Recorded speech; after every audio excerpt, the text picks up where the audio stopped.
On the breakfast this morning, ahead of the 2023 general elections, the political gladiators have taken the center.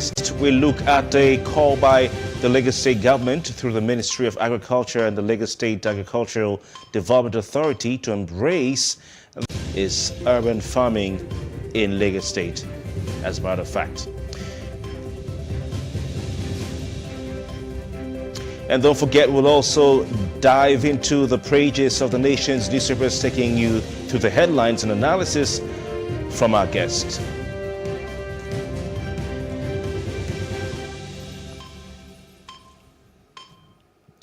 Welcome, you watching The Breakfast right here on Plus TV Africa. My name is Kofi Bertels. It's a brand new day on Monday, and we're set for a week of engaging and interesting conversations right here on Plus TV Africa. Once again, you're welcome. Now, let's get the ball rolling with a look at some trending stories across Nigeria. Of course, lots of conversations going on online.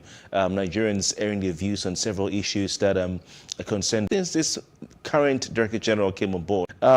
It almost has amounted to a campaign, and some people, especially people who are knowledgeable about how the media functions, have raised an eyelid. But what got people talking was the fact that this gentleman, Osita Okechukwu, the DG of the Voice of Nigeria, had been detained, or was reportedly detained, by the Economic and Financial Crimes Commission.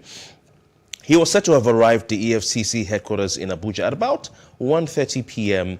on Saturday. Following what we heard was an invitation regarding a case of alleged conspiracy, abuse of office, and misappropriation of public funds. He is said to have undergone questions for allegedly embezzling 1.3 billion naira. And don't forget, these are allegations, but people couldn't stop talking about the man and his records and the fact that he's been really vocal. You know, as at the time we last checked yesterday, he was in EFC's custody. But when the spokesman for the Economic and Financial Crimes Commission, Wilson Wajeren, was contacted, he confirmed that Osita Okechukwu, the VON DG, was invited by the commission, but he didn't give too much away. You know, he declined to comment further, on why he was invited. And meanwhile, like we said earlier, he's been relatively outspoken, commenting on several issues. He once recently, I think November 2021, he had called on the federal government or supported President Buhari's statement that he was prepared to consider a political solution, and probably indicating the government might release Nnamdi Kanu. And he addressed the press saying, yes, I support what the president has said. Mr. President, you're in the right, you're on the right path. Nnamdi Kanu will be released, and calling on IPOB to support the emergence of an Igbo president in 2023. So Osita Okechukwu has been outspoken, really. I don't remember any government official who is superintending over a media organization for the government that really has spoken out like this, in the times past. Maybe the one I can remember would be Raymond Dokpesi, but Raymond Dokpesi is not actively overseeing his organization. He just owns the place, So it's quite interesting to see. Some people have pointed out the fact that Osita Okechukwu is a government. He's been, supporting Mr. President and, saying good things about him and promoting the president and the government actively, even going after the president's enemies. But this is sort of a surprise to a lot of people that he's been invited. It may be the supporters of the president can say that, you can look at this to see that the president and the government and the EFCC does not have any sacred cows. It could be a pointer, some of the president's supporters are saying, that there are no separate cows as far as the administration is concerned. And those who are always saying that, if you join the APC, your sins will be forgiven. You should look at what is happening to this man. Well, it's an allegation for now. We don't know much about it because the EFCC hasn't given a lot out. And we'll keep watching this space and the conversations going on and probably bring you some details as time goes on. Another one that caught our attention over the weekend, and it's still trending today. Rituals, in particular, money rituals amongst young Nigerians. It was a hectic conversation online. Lots of people chipping in, lots of people having their say as far as money rituals are concerned, young people going out and engaging the services of babalaos, malams, alfas, and other people, basically native doctors, to get them powers, spiritual powers to make money. In particular, the fingers were being pointed out what we know in Nigeria as Yahoo boys or internet fraudsters, that they have been using, native powers, juju as it's called, or voodoo, to enhance the ability to defraud people. And that gave rise to the term Yahoo Plus in Nigeria. So there's a particular gentleman who shared his story, and I just want to go to that very quickly to say that, something happened, and this was quite interesting. Let me just blow it up. It says, my mother asked me to kill my brother for money rituals, suspected Yahoo boy confesses. This is a 32-year-old man who was arrested by operatives of the Lagos State Police Command, confessing that his mother encouraged him to kill his younger brother for money rituals. So lives are being taken. Lives are being taken. The suspected internet fraudster made the shocking confession after he was arrested by the police during a stop-and-search operation in Ikorodu, Lagos. And we have a lot of other people chipping in online. For instance, DJ Switch, who became more popular over the NSAS protests and what we now call the massacre. She put out a tweet. She says, we have a lot of work to do, especially what type of content we produce. So the content of the comedians and the movie makers and the skit makers online now coming into the discussion to say, we need to look at what message we're passing to the young people based on the skits and the movies that we put out, the comedy clips that we put out and all that. But some people are asking, you're saying, okay, when DJ Switch is talking about the content we're putting out in terms of the dramas, the sketches and the skits and the movies online in the cinemas, and everywhere. Is this what is setting the agenda for the young people? Is this what is showing them what to do? Or are these skit makers, are these content makers simply mirroring, simply reflecting and acting out what they're seeing in society?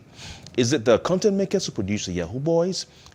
Is it content makers who produce the Yahoo Plus and the ritualists? So that's the debate that has been going on. But DJ Switch said, we have a lot of work to do, especially what type of content we produce, if the trajectory of our young ones now is how to do rituals, TikTok chiding here and there, so clap back, then we are in deep, I won't use the word she wants to, but in deep problem, let me put it that way. It's a lot of conversation going, up online. Also, Nigerian musician Timaya, he said to have put up a comment as well, maybe trying to promote his song and all that. But he said, quote, 17-year-old boy doing ritual, innocent humans killed for money. Even your own homeboy can use you. Watch out, guys. It's really cold outside. Oh, my. That's something that it Pulse put up. A lot of people shared it. They put a screen grab up and all that. And then the conversation now moved on to, Nigerian youth who who are hardworking, sharing their craft online, sharing what they do online to say, hey, whilst other people are doing rituals for money, youngsters are engaging in rituals for money. I, as a young Nigerian, I'm a hardworking person, and look at what I'm doing. So people who are engaging in cooking, those who are engaging in other crafts, making shoes, those who are engaged in solar electrification and all that, we're sharing the craft online to say, I'm working hard. And I think my fellow youth should also work hard as well. Juonlo, for instance, is a Twitter user. He put up pictures he says, I don't do ritual. I power people's house, office, and farms 24/7. You too can be free from the unpredictable power, generate electricity with ease, solar installation. He was just trying to sell himself. So, a lot of conversations going online. People now also trying to see, let's have a conversation around why are we having these money rituals, And someone said that, for instance, two things money rituals will give you: the peace you desire, the wealth you always dreamt of. So we've got to see the conversation moving from people saying, oh, this guy did this and this guy did that, to people saying, Nigerians commenting online saying, we need not do this, because if you go down this lane, your life will not end well. And then people, promoting what they're doing, selling what they're doing, and saying, this is what I do for a living. I don't engage in money rituals. It's a very interesting conversation. And of course, ways to tackle the problem need to be explored. To hear that youngsters are going on ritual assignments. You have to kill someone, to make money. It's really, really worrying. Another part of the conversation was, centered on the online, centered on the moral fabric of society and how degraded the morals in society have become. Some were talking about how in years past in Nigeria, the whole community was engaged in raising children. The whole community was engaged in raising the child. It wasn't just down to the family. And saying, what have we done? Where did we lose it? Where did we drop the ball as far as maintaining the standards in society are concerned and raising our children? Some are also looking at the role of parents and the fact that parenting today is not what it used to be some years ago. Maybe parents are to blame. And of course, as far as it is, as long as usual with every conversation in Nigeria, the government was not left out from the blame game. Some said government needs to get back to, setting the moral standards of society, and the politicians themselves are not showing a good example, because now we have our values centered around money, our values centered around material things, our values centered around ostentatious living, and some people started blaming the politicians. In every conversation, as far as we're concerned in this country, the politicians would have to get something at the end of the day. Even Desmond Elliott was not left out. So that was quite an interesting one. Another story that got people talking, and as far as the trending issues in Nigeria are concerned, was a small matter of the embattled policeman Abba Kyari, the one who is being investigated by a panel set up by the Police Service Commission. Of course, with his relationship with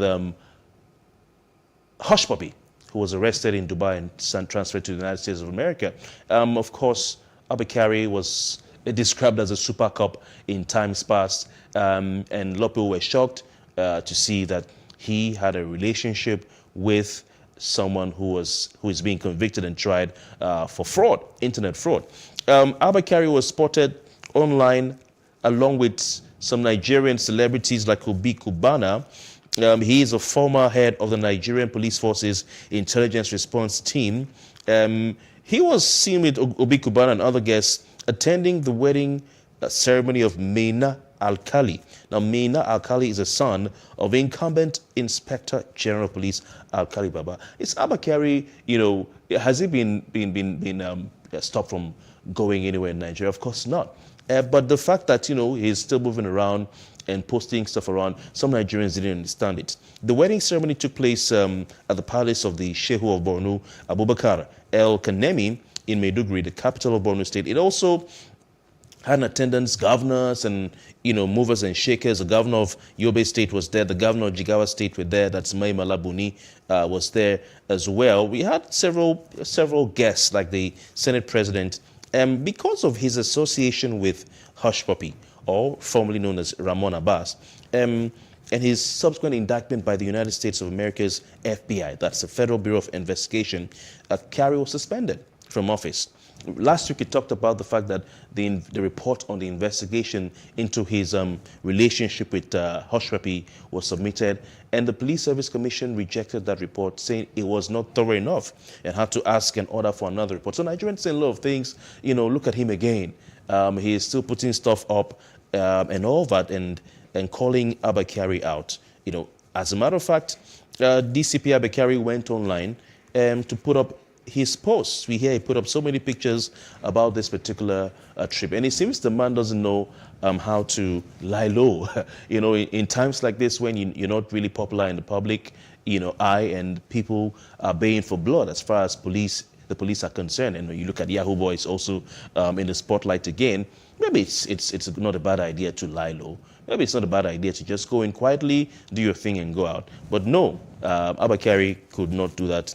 He still had to go online, had to go on Facebook and put some pictures up. We hear he has deleted the pictures right now, and that's where this story stands. So a last look at his page, his Facebook page, where he put up over 400 pictures. Can you beat that? Over 400 pictures. The last a visit to his page indicated that only the pictures of the IGP son's wedding were left. The others had been deleted. And that's where we stand. So it's quite interesting. People are finding it hard to forgive Abakari, raining all sorts of words on him online because he decided to go out. But this is Nigeria, and if you have to take a step, you have to think about it. If you have an issue that has not put you in the right frame in the public eye, then you should probably lie low and probably just take a step back and not go around putting pictures up, so that people will not start looking at you again till your issue goes away. Nigerians are waiting for that report from the Police Service Commission to be concluded and to see what the next step will be as far as the prosecution of this man is concerned. Incontrovertible evidence, of course, shared by the Federal Bureau of Investigations. And some Nigerians feel, would Abakari be another sacred cow as far as his investigation is concerned? Is he supposed to be free right now? Should he be cooling his heels in jail? So people are asking these questions, and they're watching, and they're waiting for that report to be submitted to see what the government will do. Some have said, the federal government is going to protect him. He's in the good books of the government. He's a policeman. He's a northerner. People are asking these questions. So the earlier the Police Service Commission can complete its work and the report will be submitted, thorough one, will be submitted, the better. But for now, it's advisable that Abakari lie low and live his life in quiet and peace and not attract attention to his affairs.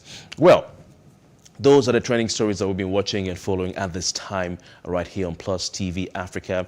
Up next, we have Opunabo Inkotaria standing by as we're going to delve into the pages of the national dailies with his analysis of those big stories. Stay with us, it's still breakfast.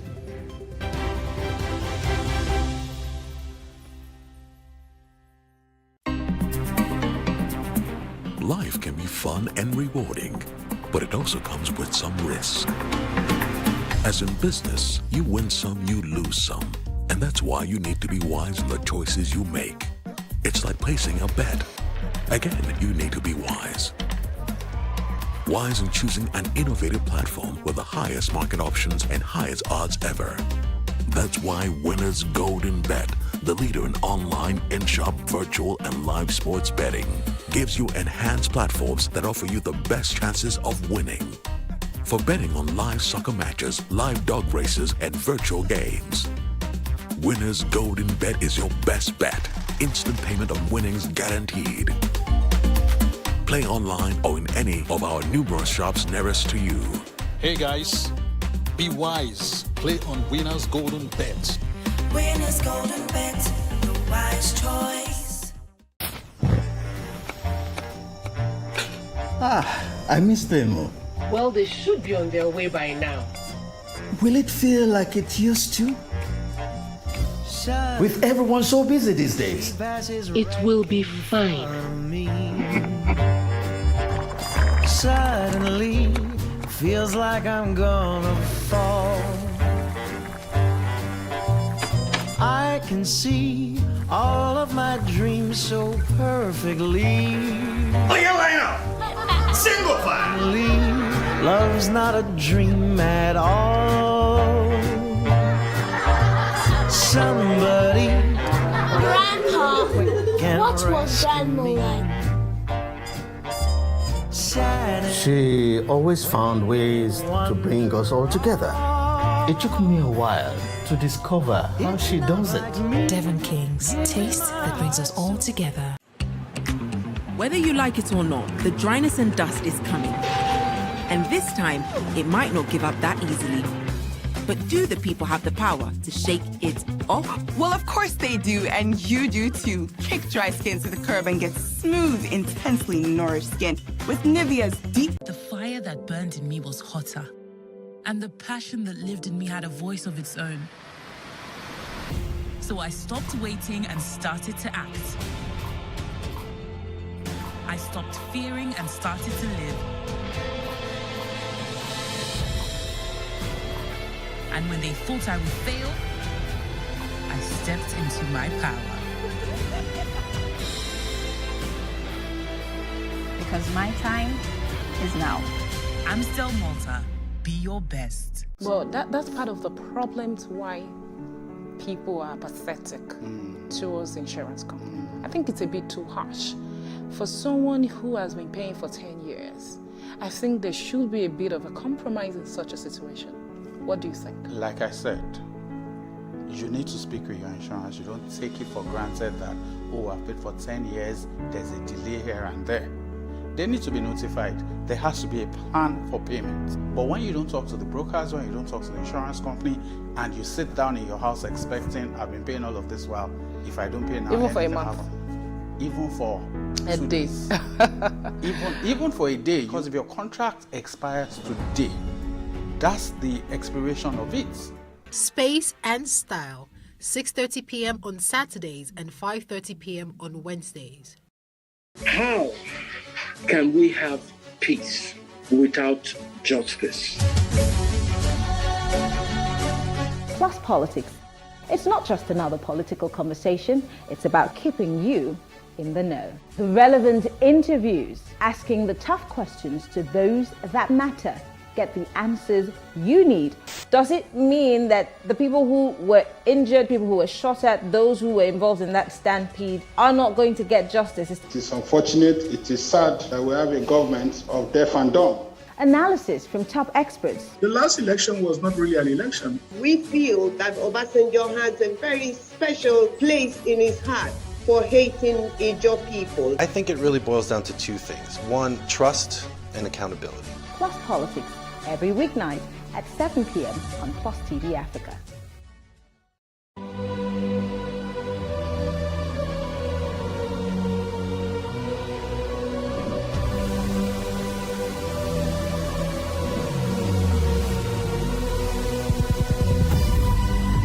What we do not understand, we will stigmatize.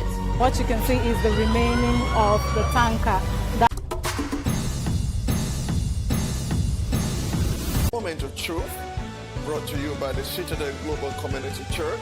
Our God is a God of salvation, far above all principality and power, and might and dominion, that regardless of what happens in this season, you will escape. Say to your neighbor, there is no peace for the wicked. The lazy man does not roast what he took in hunting, but diligence is a man's precious possession. Finally, my brethren, be strong in the Lord and in the power of his might. Moment of Truth with Pastor Tunde Bakari, Sundays, 7 p.m. on Plus TV Africa.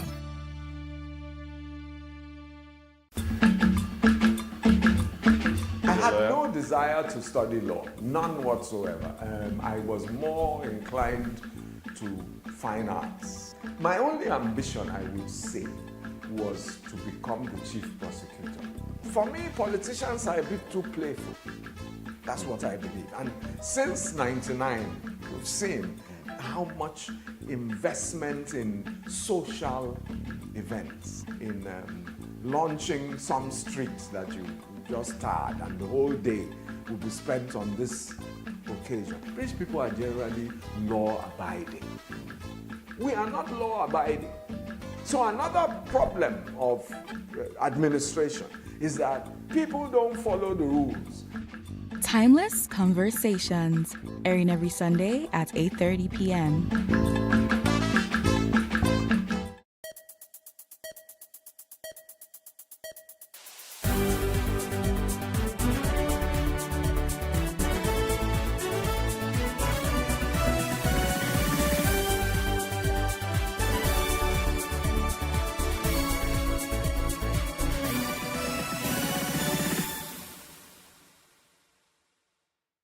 Good morning.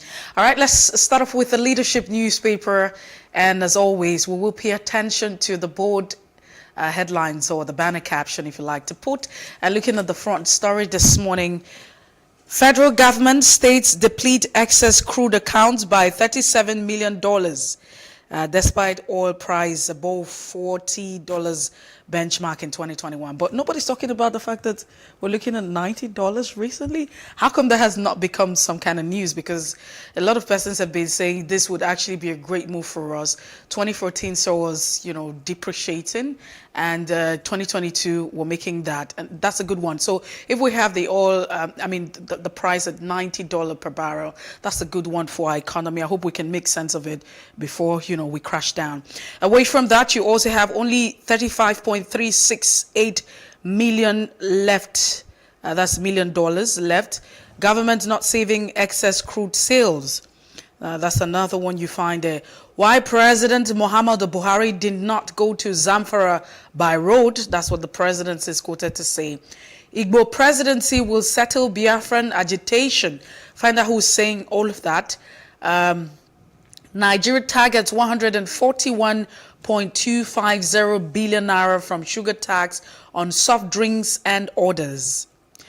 Pressure mounts on APC to throw out party chairmanship race open. And just before we move away from the leadership newspaper, you also have 28 killed, scores abducted in Kaduna, Niger attacks. 1.74 million malnourished children in Northeast, according to UNICEF. And Vice President Yomi Osibanjo attacks traditional rulers on ethnic religious tolerance. These are some of the headlines on the leadership this morning. All right, let's move straight over to the Punch newspaper today, and of course some very interesting stories coming in the Punch newspaper, and I cannot wait to take Opunabon Kutare's thoughts on this. Let's start with the Punch newspaper, of course. Presidency, APC in dilemma over zoning may throw race open. APC in dilemma over zoning may throw race open. With the writers, APC considering best options for winning presidential poll. Source. Another writer there. Parties free to pick presidential candidates from any zone, says ACF, that's the Area Consultative Forum. And then last writer, APC keeps INEC waiting on convention. Bauchi awaits peace panel.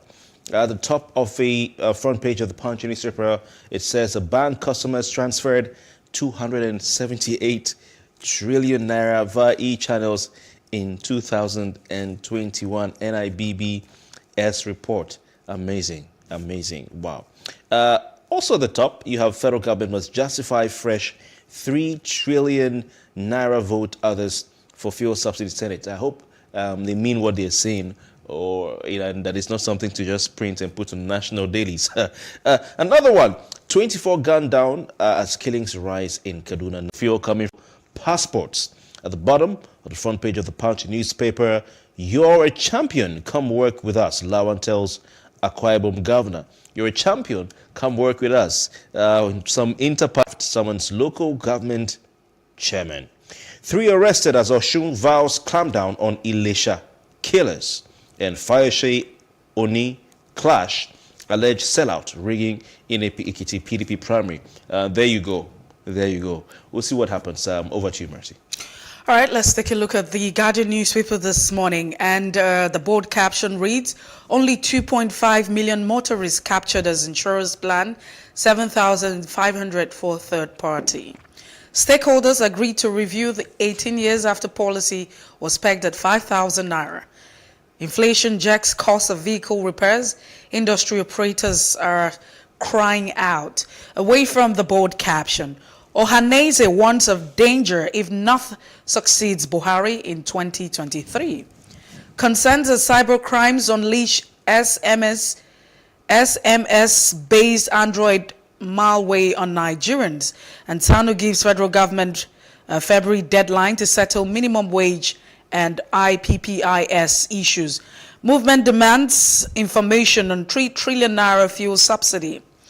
In fresh attacks, bandit killed dozens in Kaduna and Niger State. Now, the issue of security will always be, a priority. A major concern for us in our country. Well, that's so much we can take on the Guardian newspaper this morning. Yes, indeed. Let's go over to the Nation newspaper. And this one has got me laughing. I don't know if our guest Opunabon Kotara is laughing. But the Electoral Act Amendment Bill, the reworked electoral bill, we are being told from the Nation newspaper may be headed back to the presidency with this headline from the Nation newspaper. Governors lead opposition to reworked electoral bill. Governors lead opposition to reworked electoral bill. The writers to that story have also got me laughing. Resignation before primaries, unworkable. Consensus clauses in contention. Resignation before primaries, unworkable. Consensus clauses in contention. And the word unworkable is put in quotation marks there. Lobby begins to stop presidential assent as Buhari gets bill today. Oh, my word. Tax returns. FIRS begins probe of big companies. At the top of the paper, Ekiti State in focus. Post-primary crisis rock APC, PDP in Ekiti State. Decision on petitions today. Oni slams Ayu Fayoshe. Those are the writers to that story. Another one from the Nation newspaper. How CBN is battling rise in food prices by Emefiele. Should they be really doing that or give us a stable naira? GAC, we have not decided to replace someone. GAC means the Governor's Advisory Council. Here's the thing as far as APC in Lagos is concerned. At the bottom of that paper, the front page, 29 killed in Niger Kaduna gunmen attacks, and police arrest 5 over Ilefe, Ilesha unrest, and gunmen kill soldier. You have a picture from those attacks of a burnt Hilux van there. All right, those are the papers we have this morning. Let's delve straight into the analysis of those papers with Opunabo Nkotaria. Ms. Nkotaria, what are your thoughts on the fact that even before the new Electoral Act Amendment Bill is passed on to Mr. President, we're hearing that the governors are already making some noise?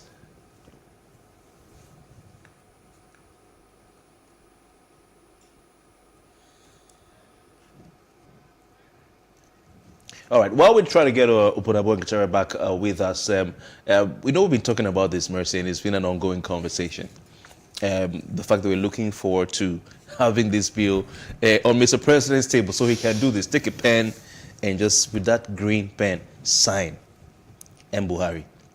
And some of the CSOs... So you sound like you know what... Oh, yeah. You know what... It's a green pen.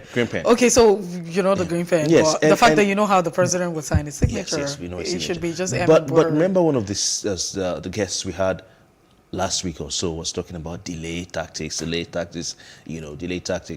And then the INEC officials have been saying, we are racing against time. The 360-day requirement for us to announce this election timetable, it's very important. Festus Okoye last week saying we need this bill signed. We don't have time. If we're to have the elections hold on February 18, not February 14, 2022-23, we need to have 360. Time is ticking, Mercy. Time is ticking. The clock is counting. And everybody has to vote from the lowest level to the highest level of the party. If it's a national election, national. If it's a state election, state. So territorial district and then federal constituency and so on. And of course, they didn't have their way.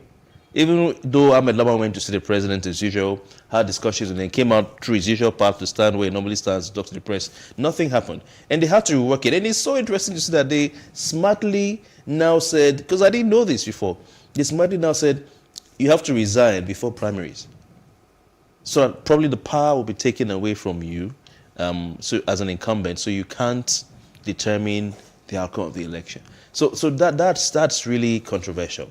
That's really controversial. So, like, a lot of political pundits have actually put out that this might just be a delay tactic, to ensure that, because at the end of the day, if you look at the Electoral Act Amendment Bill as 2021, you find out that the major ingredient that a lot of persons are looking out for is the fact that elections will be transmitted, results will be transmitted electronically. I mean, let's have the backings of the law. We understand that some people will say, oh yeah, the server and all of that has happened over time. But you know what has happened with some of the elections that we have experienced in Nigeria and the court cases. And so that's the reason why a lot of persons are bent on saying, let's have the president assent to this bill. But with all of these clauses, now you want to agree with me the fact that this is politics, and that's what we talk about. Politics is interest.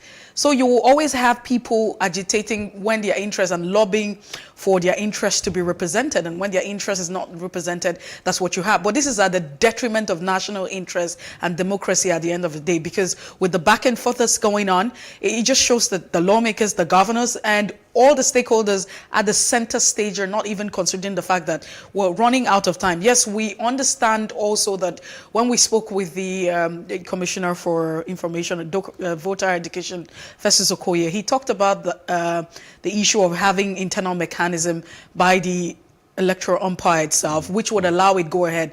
But it would also bring us back to the fact that some of these issues, at the end of the day, the outcome of these elections will be contested. Because you would also want to begin to make reference to the fact that, oh, the laws didn't give backings to XYZ. The law didn't give backings, and these laws were not sufficient enough, to ensure that these actually happen. So we already know that it's impossible to have, you already know that it's impossible for you to have that clause. They would not accept it. So why did you even introduce the clause in the first place? Well, Yeah, we do have our guest back, before I need to make a correction, or point out rather that, the clauses in contention are resignation by appointed political office holders, including... Who's asking? Yes. No, this is what we hear the clauses are in the bill. Resignation by appointed political office holders, number 1. Number 2, including ministers, commissioners, and others before 2023 primaries. So that's the first one. And of course, the provision for consensus candidates, which means that every candidate must sign. Yes, and I agree. Yeah. And if they so like you said, it's about interest, and they need to put national interest first. Well, we have Opunabo and Kotaria back on the line. Mr. Kotaria, are you there, please? Mercy seems we seem to be having that network. Yes. I don't know whether he's also has to step down by the bill. Mr. Kotaria, are you there, please? Okay, we're still trying to get Opunabo and Kotaria back on the line with us. But you talked about interest, and I think that national interest, I think that's a very important point, Mercy. The fact that, it shouldn't be about what do we need to do to protect ourselves. It shouldn't be about what do we need to do to keep ourselves in power. And the governor should also not be thinking that what do we need to do to continue to control the status quo and control the outcome of our party primaries. In other words, these guys are just, concerned about what happens to them. When last did you see the National Assembly members fight? You remember? Why did you say that? No, because I want to understand. When last did you see the National Assembly members maybe tear shirts or jump gates? So I think that we have Opunabo and Kotaria back on. They need to rework the electoral bill. There's also a precedent. People have to resign their position before the primaries actually take place. And we're talking about time now. Time is of the essence. What are your thoughts? Well, I am averse to... Can you hear me, please? Yes, we can hear you. Okay, I'm averse to the issue of the governors resigning before, if they're interested in any elective office. I know that that is to cure the problem of incumbency, the power of incumbency. Because these governors have tremendous power and resources at their disposal to influence elections. So to ensure a credible, fair, and transparent election, the thinking of a lot of people is that these governors should resign in order to vitiate their influence. But I don't think it's right, because that will be contradicting constitutional provisions. If you're sworn in on the 29th of May, 2000, your tenure expires on the 29th of May, 2004. Resignation before that time will shorten your tenure. Yeah, Mr. Kotaria. Sorry to interrupt you. Yeah, sorry to interrupt you, Mr. Kotaria. And so we just have to make the correction that this clause sort of is for resignation is for appointed electoral political office holders, not elected. I'm coming to that. Okay. Now, talking of the appointees, it has always been a tradition. The governors and the president ensure that the appointees resign if they're interested. It has been the norm. That's the truth about it. No, I don't think there is any appointee that remained, for example, as a commissioner and contested for any political office in Nigeria. I doubt. Maybe, but I've not heard of that, especially in recent times.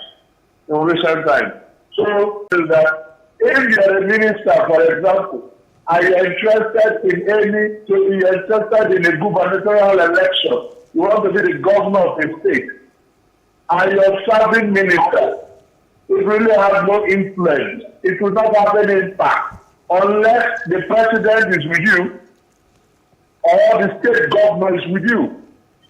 Because as a minister, it will be extremely difficult for you to defeat the state governor in his own state, except the governor is with the president is with you. Or the state governor is useless to a point where the people have already disowned him even before the election. So I don't think, to me, that law is just to ensure that there is a law to that effect. It is no longer a matter of choice, but a matter of compulsion. Otherwise, in recent times, appointees are made to resign, like in Ekiti. The governor in Ekiti told those who are interested in any political office, elective office, to resign. It has always been the tradition. But they just want to make it legal. It's as simple as that. Okay, Ms. Ngutara, interesting. Let's do with political stories now. And on the top left front page of the Nation newspaper, you have a report on the post-primary crisis rocking the APC and the PDP in Ekiti State. Last week we had, politicians from Ekiti State on this program, and the talk was, basically nothing was wrong, everything was good and all that. But now we see that, the expected has happened. What are your thoughts on the problems of internal democracy in our political parties, as shown probably in this Ekiti State affair?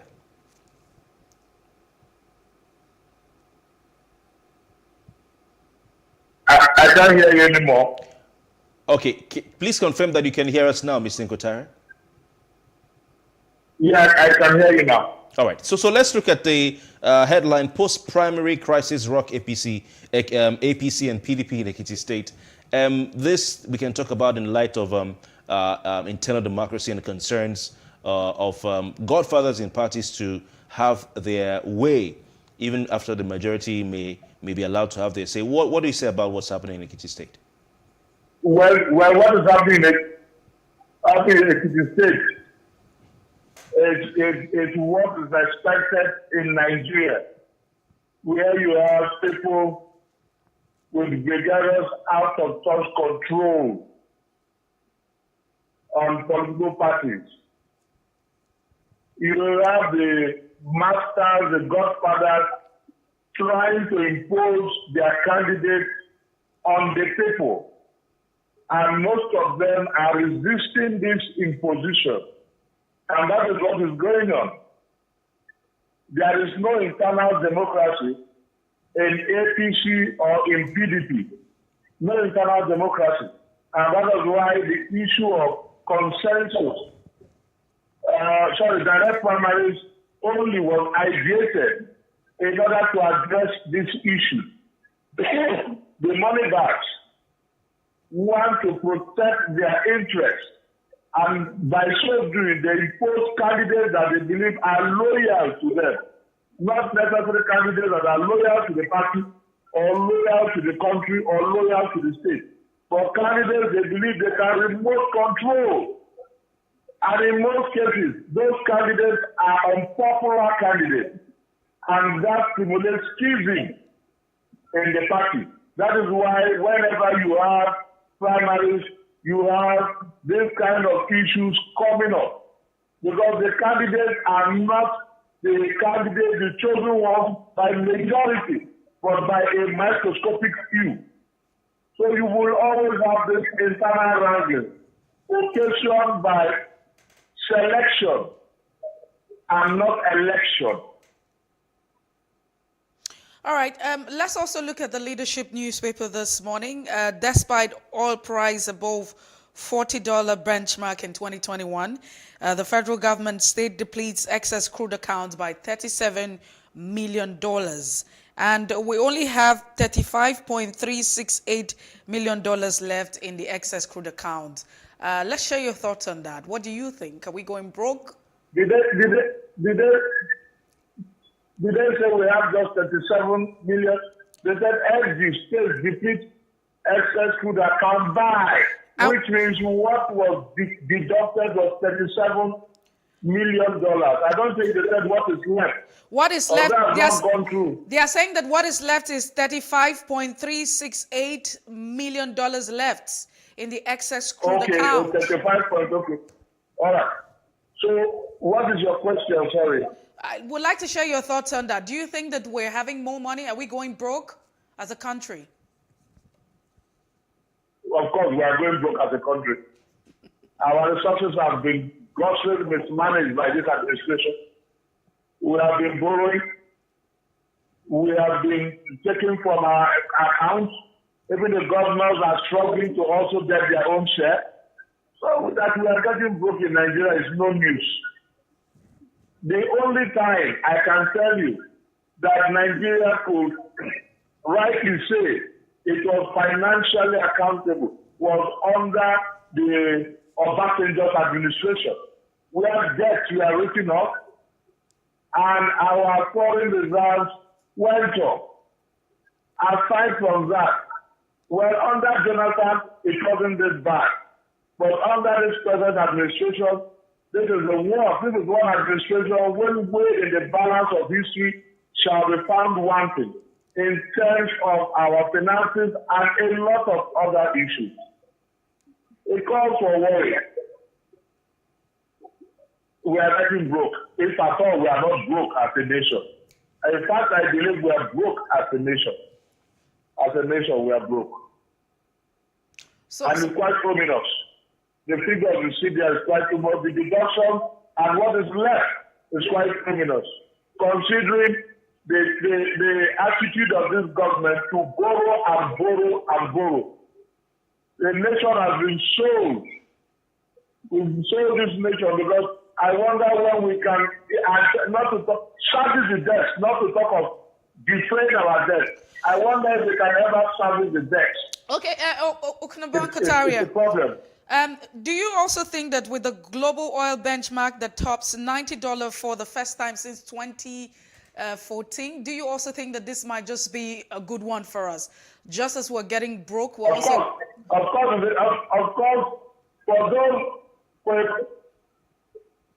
for a country that is financially prudent, it's a good sign. But I tell you, for a country that is profligate, it really makes no sense. A man who cannot manage 100,000 cannot manage 200,000. So while it's a welcome development, while we hope to make more money, but the management of the resources is going to be a problem as always. Always. Especially with this administration. It's quite wasteful. It's an administration that is extremely wasteful and really does not have a bearing on what to do with the funds at its disposal. All right, Ms. Sengutara, we have to pull the plugs at this time. We want to thank you very much for your time. You saying that, you know, even if we get up to $90 a barrel, it may not mean much because of our spending habits as a country. Thank you very much for your time. Opunabo Nkutara has been a guest on Of the Press right here on PlusTvAfrica. He's a public affairs analyst, and we have to go on a short break. Today in History is up next, and let's take a look at some of the activities or events that took place years ago on this particular day. When we come back, we have interesting conversations right here on PlusTvAfrica, especially the role of citizens in Nigeria's democracy and something to do with urban farming. If you heard of that term, never heard of it, you learn some more when we come back.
for upcoming artists to blow in Nigeria.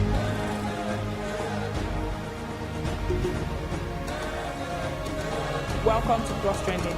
I am Bookie November, your host, saying thank you for joining us on today's episode. Welcome back. It's tea time on PlusTvAfrica. Practice makes perfect. I'm not perfect yet, but I'm a lot better than I used to be. He's a king. He's entitled to marry 100 if he wants to.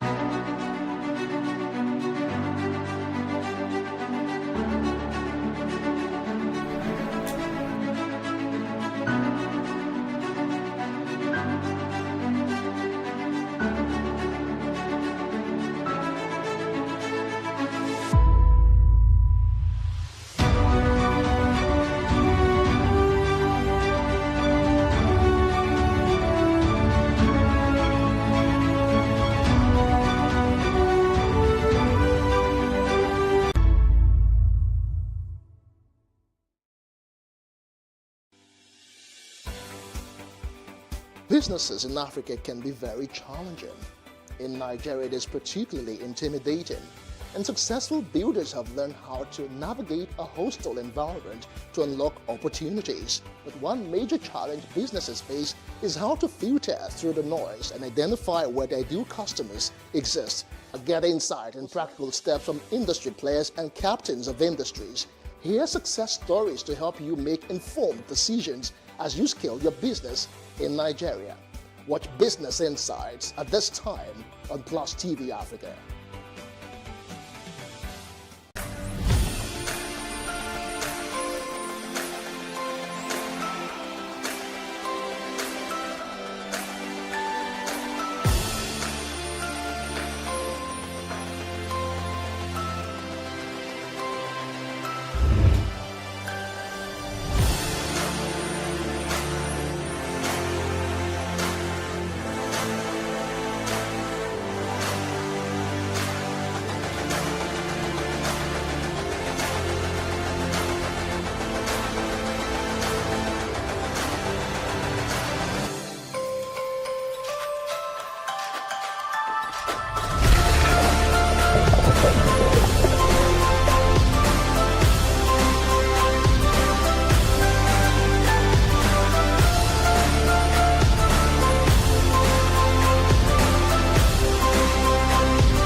We just need to be able to, build on these things. Let the right people that know what they're doing be in the right places. Then they can then push good policies, government policies that would help build, the sports industry. So they can even make the business, attractive.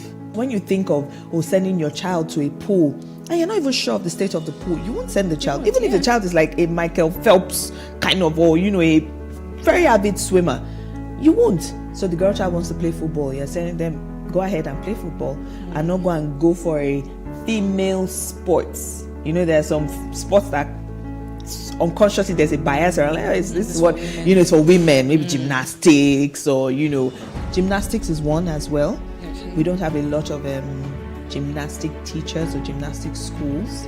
Everybody seems to be focused on football. But that seems to be what's bringing the money in. If you get it right, it's implied. In raising our kids, parents should stop playing God. The internet is actually using the people. But when you are looking for money to help other people, then it becomes easy. Don't rush into marriage. I always say this. You rush in, you rush out. Family is the bedrock of every society and the essence of life. On Today with John and Helen, we dig deep into family values in every sense of the word. Join us every Saturday at 9:15 a.m. on PlusTvAfrica, DSTV channel 408. With you, we play a part in strengthening the values passed from generation to generation.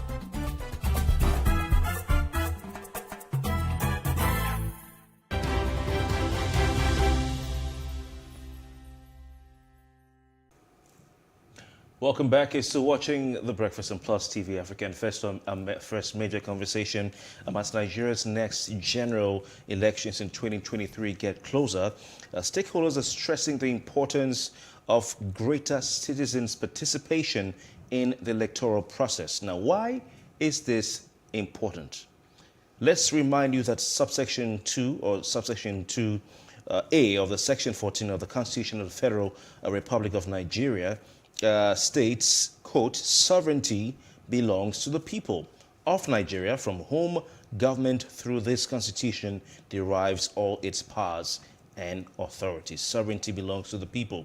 Now, subsection C of the same section, paragraph C of the same subsection 2 of section 14 says the participation by the people in their government shall be ensured in accordance with the provisions of this constitution.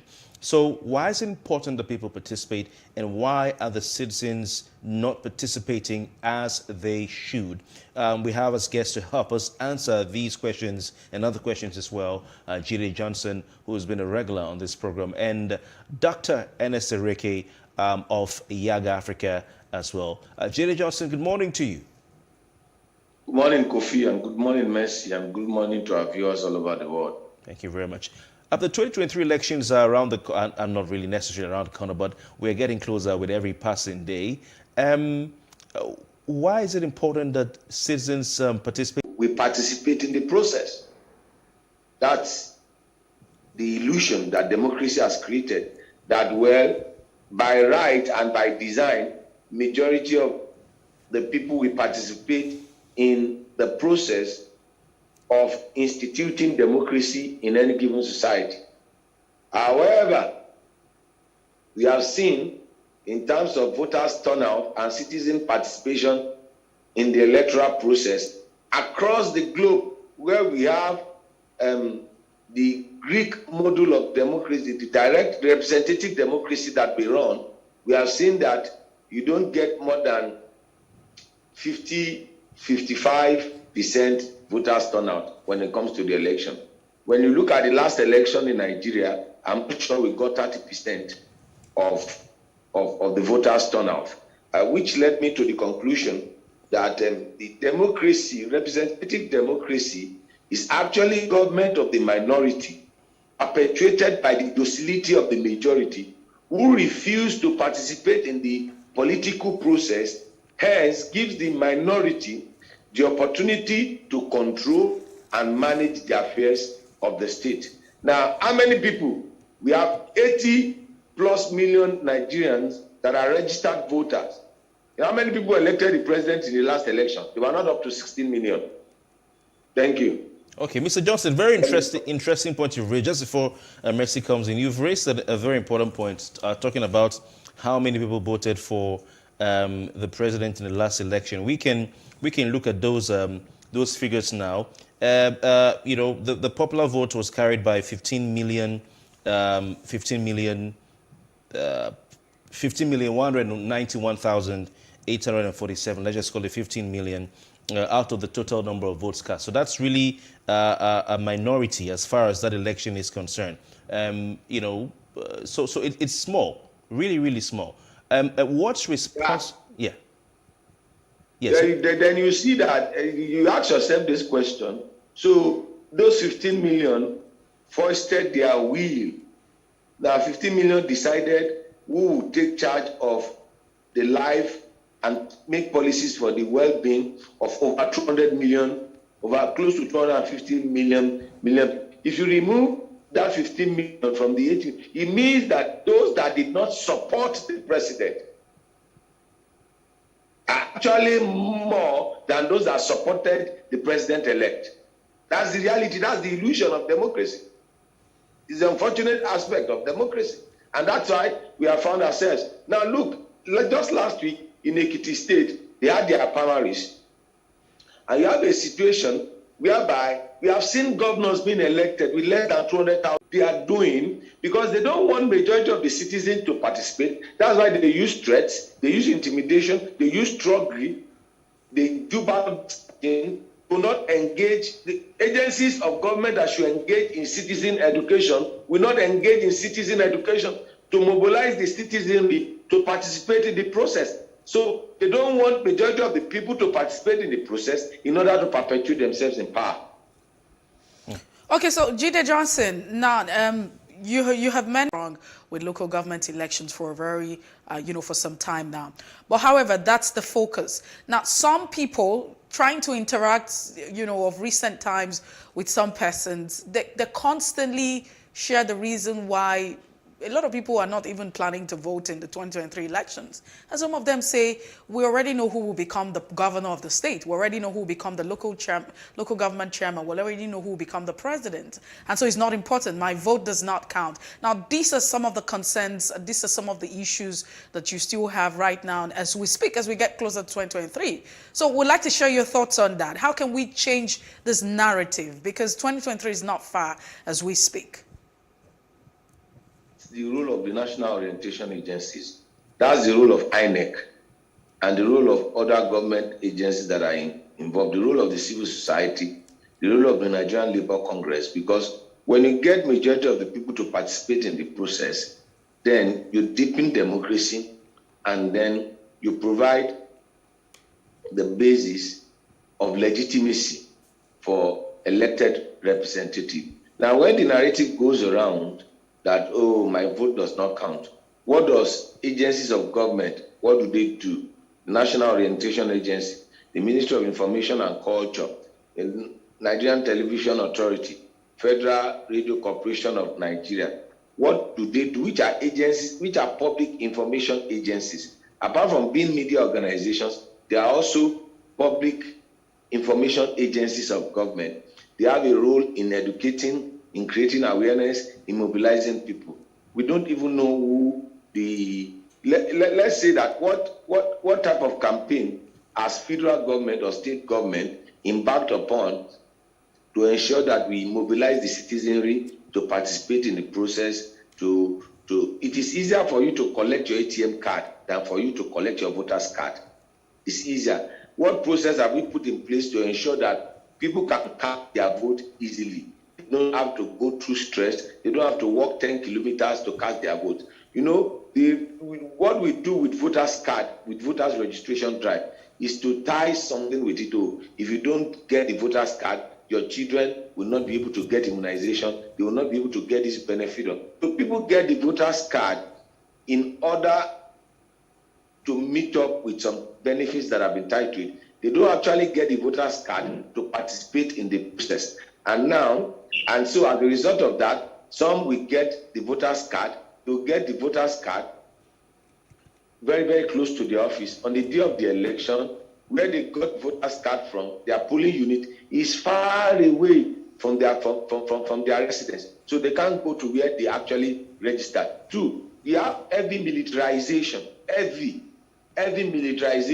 of our democratic process. You go to other clients, the day they are doing election, it's like a party. In our own, for those of us that have experienced military coup, that know the morning of the military coup, it's like there's a military coup, day of our election, you see soldiers all over, police all over, roadblocks, people, even if you want to go and cast your vote, you'll be intimidated by police. And then before you open your eye, you just see that even ballot boxes are being snatched, despite the fact that you have heavy security. So these are some of the issues we need to attend to.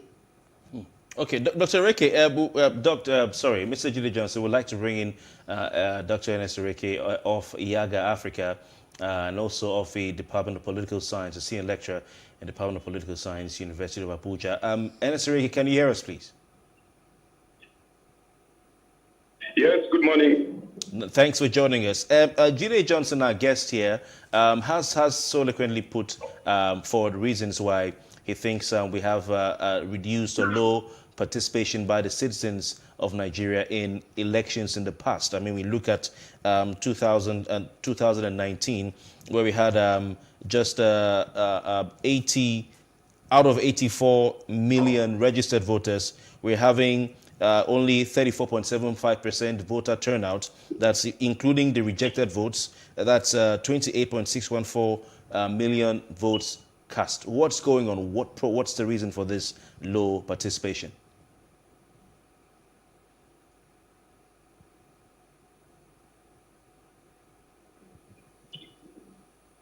Hello, Ernest Ricky, can you hear us, please?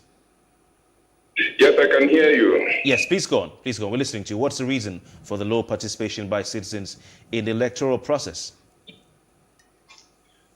Fine. I think your guest has mentioned some of those reasons and also proffered a solution to them. But then I think I would disagree a bit and probably add a few things to what he said. One is that there is a trust deficit between citizens and those who govern. Now, when I mean trust deficit, I refer to the fact that Nigerians believe that they are not getting a fair deal from government and from governance. Nigerians believe that promises are made to them during elections. It is a very serious problem because government is not delivering on employment. Government has not been delivering on infrastructure. Government has not been delivering on security. Government has not been delivering those services that will improve the living conditions of citizens. And therefore, Nigerians feel that they are completely detached from government. They feel that there is no benefit being part of this thing called government. They feel that government and governance is for a few class of people in the country. It is something exclusively reserved for the political elite who benefit from government. And therefore, it is one of the major reasons, this is one of the major reasons why citizens do not turn out, to vote in elections. And even in a situation where they turn out, they begin to sell their votes because they believe that selling their votes is the only thing they can get from politicians and from government. Now, that is one. Then secondly is the fact that elections have not been properly conducted in the real sense of it in the country.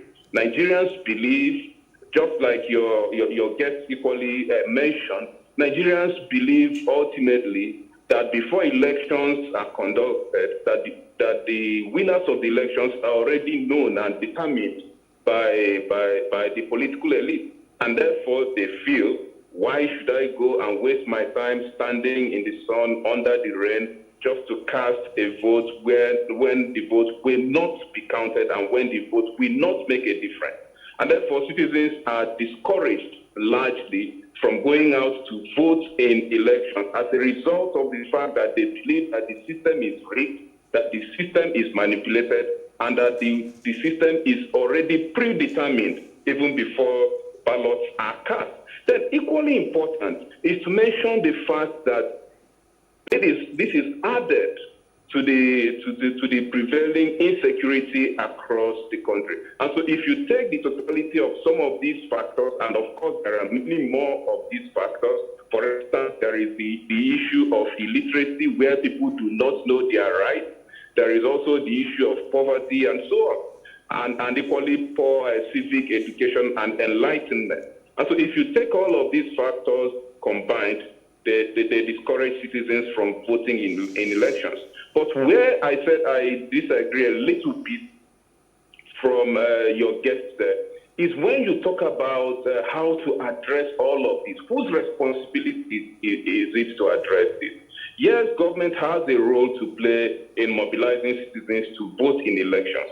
But importantly and ultimately, the greatest beneficiaries of elections are political parties' confidence and assurance that when they are voted into office, they will live true to the promises they have made. They have not done enough. When you talk about rejected ballots, they have not done enough in educating and enlightening citizens about how to thumbprint, on the ballot. And so political parties, we must say that political parties are largely to be blamed for the low turnout, number one, and for even the rejected ballots that we have seen during elections in the country. If you have followed, and I want to believe you have followed, campaigns in the country. Now, campaigns are turned to jamborees where people go to dance and gyrate. No serious messages are given out during campaigns in Nigeria. And that is one area I believe that political parties have failed in terms of mobilizing and educating citizens to vote in elections.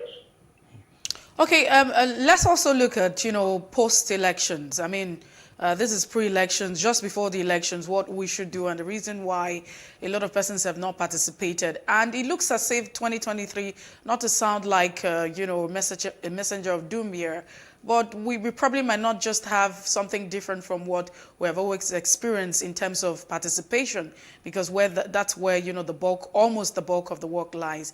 But let's also look at, just after, the elections, I mean, casting your votes. What also can citizens do? Because there's also a quest where people say, oh, some elements actually hijack the ballot boxes. The results are being, manipulated. There's no transparency in the system. Is there anything that citizens, Nigerians, can actually do to ensure that, the votes are protected? Yes, Nigerians have a lot to do in terms of protection of votes. Because one of the things is that citizens must realize that when we cast our votes, that on that ballot is contained infrastructure, that ballot contains security, that ballot contains job opportunities, that ballot contains improved standard of living, that ballot contains good education, and all of those things that we yearn for. And therefore, we must take the protection of those votes seriously. Now, one of the things citizens can do is, of course, what civil society organizations have been doing in terms of encouraging boxes or electoral materials or even manipulate the system. And therefore, citizens' resistance and vigilance is one of those measures that we can take in order to protect the sanctity of the ballot, to ensure that those we vote during elections are those who eventually occupy political offices. That is one of the things that citizens must do: eternal vigilance and resistance, to some of these political, power grabbers. That is one thing Nigerians must do in order to ensure that their votes are protected. But importantly is to mention that the integrity, we have called to question the integrity of the electoral process, which dissuades and discourages citizens from participating in elections. We have mentioned that the integrity of the process can be called to question. But good enough, through the continued agitation of Nigerians and sustained campaigns and advocacy around all of this, the National Assembly has amended the electoral law with some very progressive provisions that will ensure that our elections become credible. And therefore, we are hopeful that as soon as the president signs the bill, as we are expecting that he will do this week, as soon as he signs the bill, it will mark a new chapter in the conduct of elections in Nigeria. It will enthrone integrity and restore citizens' confidence in the electoral process. And therefore, I believe strongly that through the electoral bill, which has been amended, through the electoral act, which has been amended, that we can begin to improve our elections, restore integrity in the process, and citizens will have more confidence in the electoral process. And it is therefore important that we call on all Nigerians to continue to sustain the call that the president should sign that bill so that we can sanitize our electoral process and system. All right. Thank you very much, Dr. Ricky. Let's come back to Mr. J.D. Johnson. Mr. Johnson, we have some statistics here I'd still like to go back to. Of course, like you mentioned earlier, about 34%, precisely 34.75% of registered voters came out to vote in the 2019 presidential election. Out of those 34, yes, sir. Out of those 34.75%, we have 28% 28.614 million votes. That's what they represent out of the total registered voters of 82.344 million. So we look at 28.614 million votes. Atiku Abubakar polled 11 million votes. Muhammad Buhari polled 15 million votes. You add the two votes together, you have 26 million votes. Out of all the voters that we have registered in Nigeria, of 82.3 million voters, 56 million people did not vote. So we have a pool of 56 million that are waiting to be taken. That's on one side. Now, we look at the other political parties and the votes that they had. All the parties combined had about 2.6 million votes. Only 2.6 million votes, which is very minute. About just about 3.2% of the entire vote. 3.2% of the entire vote cast in the 2019 presidential elections. Dr. Ereke has talked about the fact that political parties need to pull their weight. It seems these small parties are not pulling their weights enough. I mean, 2.6 million votes. Why do we register those parties? Why does our ballot paper have to look like ledger? Why? It's waste of resources. We have said it. INEC should stop wasting taxpayers' money by registering and making provisions on the ballot paper for parties, non-existent parties. In fact, we only have political platforms. I agree with what Dr. Anne said concerning parties should do more. Political parties are just one of the major stakeholders in the political environment. They should do more. But however, we don't have political parties in Nigeria. What we have is political platforms. People just use these platforms to run for election. After they run for election, they don't do the structure of these political parties. Two, INEC has a role to play. INEC is the umpire. INEC is the body. INEC is the body we vote huge amount of money for to conduct elections, to be in charge of elections. And you know we have pre-election, election, and post-election. So if you examine INEC on pre-election activities and post-election activities, what has been the performance of INEC apart from the political parties? Because they have a role to play in that. Apart from the political parties, INEC has a role to play. Religious institutions have a role to play. Student unionism, what have we done to student unionism across campuses in Nigeria? Because you need some level of student activism, because majority of the voters are actually people between the ages of 19 and 30. Exist, have an opportunity to come before the committees of vice chancellors and rectors of tertiary. I will tell them, allow student union to thrive. If you want this society to be better, allow student union to thrive. Let us have student unionism. We need it in order for us to deepen this democracy. Nigerian Labour Congress, where is Nigerian Labour Congress? Where is the organized civil society? Where is the civil society? Beyond, we can't leave it to the political parties, because the political parties don't even want people to perform.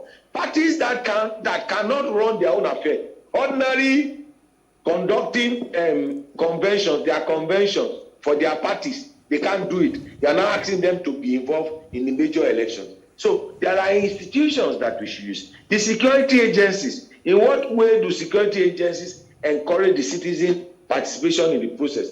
Do they intimidate? Do they harass? Or do they create an atmosphere for citizens to feel free to participate, to let the electoral process look like a carnival? Mr. Gina Johnson, you've talked about the heavy militarization of our elections.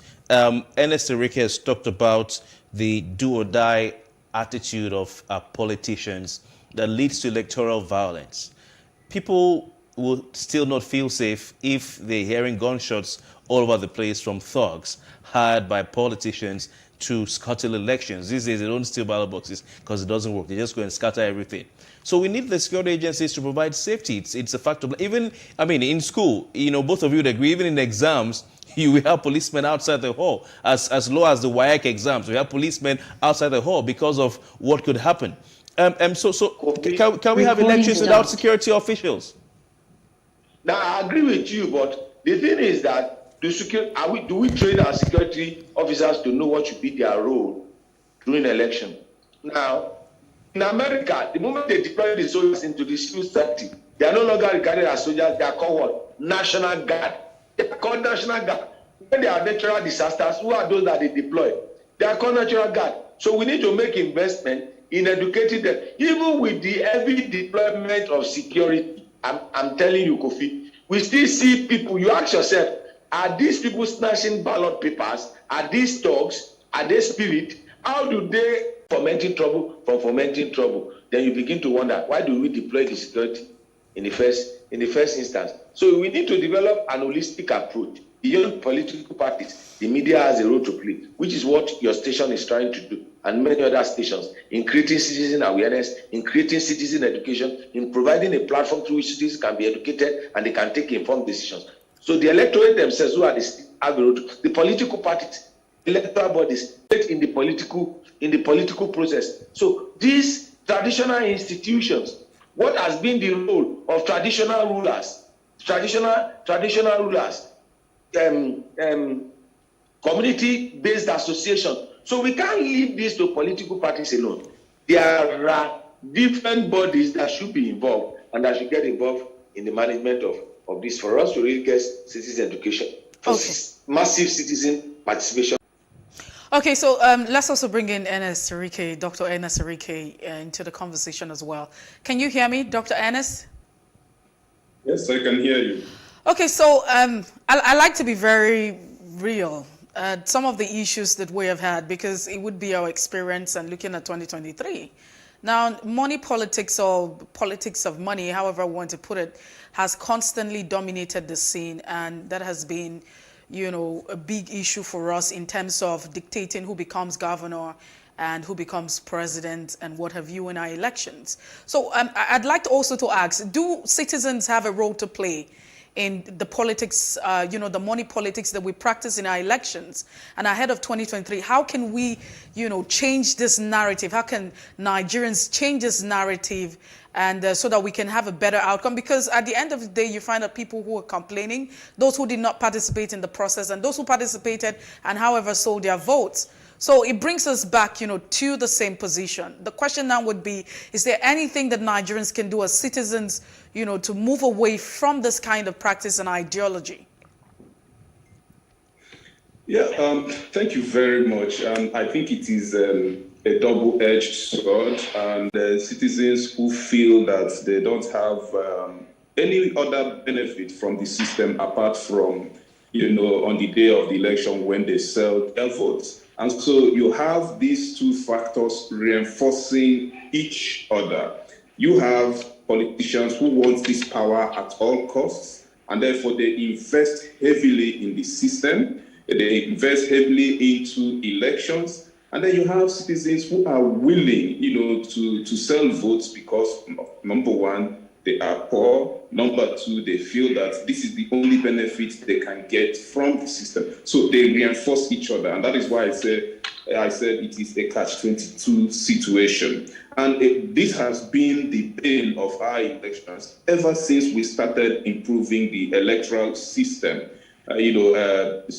Politicians realize that one of the potent ways of winning elections is to buy votes. But that signals that there is an improvement in our electoral system, and therefore they have resorted to buying votes. But then we have seen just recently in the November 16 governorship election in Anambra State, we saw these same citizens, these same impoverished citizens who rejected monies that were given to them to vote for, some particular candidates, in that election. And so that signals hope. That shows that Nigerians really do understand the issues at stake during elections. And it also means that Nigerians can begin to resist this temptation and the urge to sell their votes. Now, I do not subscribe, to the campaign in some quarters Nigerians should go ahead, collect these monies, and still vote the way they wish to vote. Now, that will not help the situation. What will help the situation is to outrightly reject and resist these money bags who spend a lot of money in purchasing votes during elections. Instead of collecting the money and then saying, yes, I will collect from party A and vote for party B, that will not solve the problem and it will not help the situation. What will help the situation is outright rejection of these monies that are offered during elections. But again, and very, very important, is that credible individuals, credible citizens must begin to throw themselves into the ring. We can no longer continue to stay away from the system and continue to complain about the system. There are professionals, there are credible Nigerians who can go into the system and inspire confidence, in Nigerians. And therefore, by doing so, we can begin to defeat these money bags. We have seen it happen in some parts of the country, and nothing says that we cannot replicate, this in most parts of the country, so long as credible Nigerians offer themselves, to run the affairs of this country. Yes, indeed, I agree that political parties are badly managed in the country, but then again, Nigerians should continue to hold, these political parties to account and to ensure that these parties do not just produce money bags as candidates for elections, but people who have character, people who are competent, and people who have the capacity, to inspire the kind of confidence that Nigerians are looking for. You will recall that 2015 general election, what really sold the president was his past record and his perceived character and his perceived competence and his perceived attitude towards corruption. That was what sold the president. You will recall that the president then said that he did have the kind of resources to purchase the nomination of his political party, and yet Nigerians voted for him on the strength of his perceived character and competence. And therefore, I believe that if we continue to enthrone people who are genuinely willing to offer services to Nigerians will begin, to ditch the money bags and go for such. Thank you very much, Dr. Reke. Thank you. We wish we had more time because this is a very important issue to discuss. But regarding the comment by Jide Johnson, senior lecturer at Nigerian Institute of Journalism, of the role of the clergy or the religious leaders, you will recall, if you already know, that a church in Ikeja dedicated a Sunday to PVC registration for their members. So that's a positive one. But I cannot leave out the fact that some pastors and priests came together in a church somewhere in Nigeria Southwest to pray for one of the early announcers of their intention for the presidency, Asiwaju Bola Tinubu. They had intensive prayers to clear out anyone who stood in his way.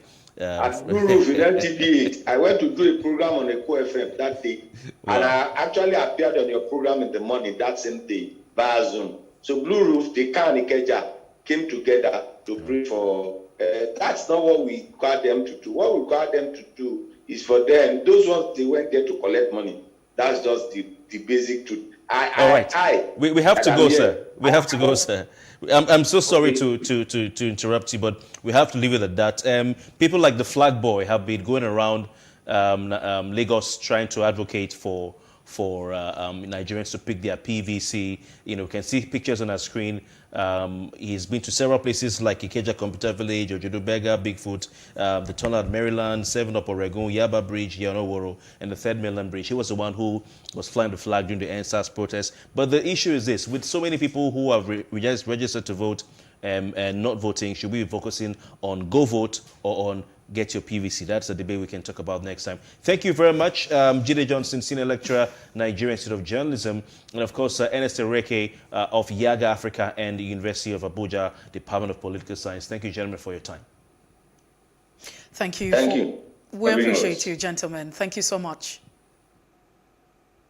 Well, that's the conversation as regards the role of, citizens. The demands we make. Yeah. If you don't have money today, you go tell them, aspire to, perspire to, require the desire you are admired. They will tell you, get out of here. All right, Mercy. Well, that's the much we can take. We'll definitely step on the brakes. When we return, we'll look at the second conversation. The issue of urbanization, urban farming in Lagos State has been called by the authorities. How viable and how feasible is this call for farming in Lagos? Stay with us. We'll be right back.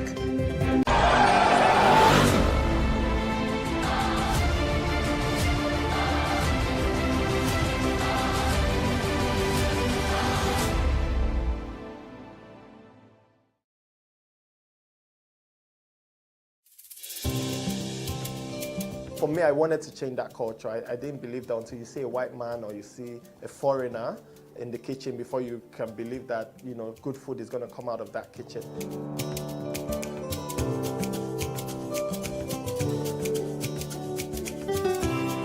You can leverage on each other's spaces and, sell. We believe in Nigeria, right? We believe that Nigeria can get better. We, the youth, are the ones that can make it better. And my products are proudly made in Nigeria.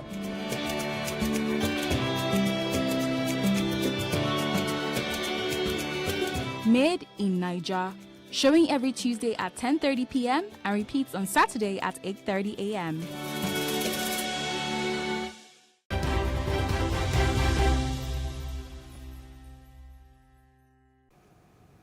Welcome back to The Breakfast and PlusTvAfrica. Let's look at the second conversation. The issue of urban farming in Lagos State has been called by authorities. Now, it's no longer news that Nigeria is facing a food security crisis that is compounded by COVID-19, and that's a global pandemic. It has an effect on the food value chain, including the security concerns in Nigeria. The pandemic already has significantly disrupted a lot of activities, including the value chain of food across the country and the issue of bandits and banditry across the entire nation. But the Lagos State government, in a bid to proffer solution, has called on Lagosians to embrace urban farming as a way to ensure food sufficiency that might trickle down to other parts of the country. But with the challenge of limited landmass being faced in different quarters across the state, the big question here is how viable and how feasible is this call for urban farming in Lagos State. And as much as, I remember someone saying, farming is very good. Because if you look at us as a country, the history over time, you find out that Nigeria agriculture contributed a lot, about 60 or 70% to her GDP. And that was at the time before we now discovered oil. And now it feels like, oil has become a curse or not necessarily a blessing because we have focused all of our attention. I'm thinking that the attention we have paid, on the oil sector, if we, have to divide that into two, maybe, just maybe, the agricultural sector might just be making... Yes. It's great. I mean, I put my hands together for the Lagos State Commissioner for Agriculture. We need to ask ourselves, what is urban farming? Urban farming is the cultivation, and distribution of food around urban centers. So where we would normally expect the food to come from, the rural places, you have the villages, and the localities or the rural communities. We're now saying, okay, people within Lagos, people in Lekki, people in Anthony, in Ikeja, all right, in Surulere should be planting. And then you ask yourself, where is the space to even start planting? Because there's no space to even move. We don't even have where to park car. Where are people parking their cars? You understand? There's no space. People are struggling to pay their rent. But the thing is this, what the government is saying is for the good of Nigerians, of Lagosians, which is if you can cultivate your tomatoes at home, you can cultivate your peppers, either on subsistence basis as for yourself, or even do it to even sell, okay? It'll greatly reduce how much you spend on food. The cost of food is high. In 2019, Nigeria's agricultural imports rose by 12.18%. And we're spending, as much as 959.28 billion naira to import food into the country. That was 2019. I'm sure in 2020, 2021, it would have gone up because of the dollar-naira ratio and how things are becoming in the economy. You know, so people need to start planting at home. Kofi, I think but you're even... do we have what it takes? Remember, as kids, we used to have tomatoes around. Exactly. Now, I'm sure you had a pumpkin. So I grew up with my grandmother. I was going to talk about pumpkin. My God. So you can only imagine. What do you expect? Come on. Now, the truth is, you're even going far with all of that statistics. Let's even calm down. We're in Lagos, and it's a good thing that, you know, the Lagos state government is saying, let's be self-sufficient in production of, you know, food, at least to take care of ourselves. And maybe, just maybe, can trickle down to other parts of the country. I doubt if we get to that point where we can supply to other parts of the country. But like you have mentioned, let's farm, you know, what we can consume. Yeah, do you know how much? Do you know how much vegetable is right now? Ugu, what they call the ugu, the pumpkin leaf. I mean, a portion. I don't know how to call that. It's like 700 naira. 700 naira. And you need to see how many strands you have there together. That's 700. So that's a lot. But I also like the fact that, you know, the government, because the major challenge here is land. The space we don't. There's not. I mean, you don't have a lot. I hear we import afang leaf into Nigeria from outside the country. Well, so I don't know. I don't know about how that happens, but I know that, you know, for Lagos, if you look at it, you don't even need a soothsayer to tell you. The land mass is a big problem. So people don't even have. And the issue of climate change and the fact that, you know, we live in the flooding issue also is also a big problem. So yes, we know the government has suggested that people can plant buckets, you know, have the bucket, their backyards and all of that. But do we even have? It's a great idea. Because not everyone doesn't own a property. And some of the properties you find, take a travel. I mean, take a move. I don't want to say take travel. Move around Lekki. Yeah. How many of this, you know, space do you even have? But it's a wonderful idea. If the government can look at ways to train people, put out information on how people can do this, I'm sure people want to do it. Because we're looking at ways to reduce the bill. In Lagos, you have to plan yourself. You have to plan when you're going to go to Mile 12 market to buy your tomatoes, or go to wherever market you can go to buy your meat in bulk and all that. People are planning, and it's not funny. So it's a good one. I don't think it's just like we want to shoot government down. If we can have some sort of training for this, it's a fantastic idea. I don't even think that we need too much training. Maybe what the government is even saying is, like, if you can see the pictures on the screen, it's really simple. But you don't necessarily have to have all of those bags. It's not that simple. Some people don't know how to do it. Even if you just have a few seeds of fresh pepper behind your house or a bucket. Some people have never planted anything in their lives before.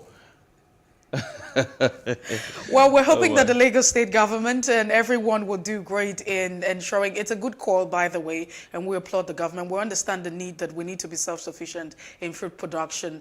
But like Kofi has mentioned, a lot of people do not know don't have the technical know-how to cultivate anything. Maybe we need some education and some kind of learning to understand all of this. What will you be planting? What will you be planting? Fresh tomatoes. All right. You know, I look forward to tasting some of those. Snail. We grow everything. I look forward to tasting the tomatoes in particular. All right, that's it from us right here on Plus TV Africa. The breakfast has been quite interesting. It's been a thrill having you, and we hope to have you again tomorrow. But you can always hook up with us online on our social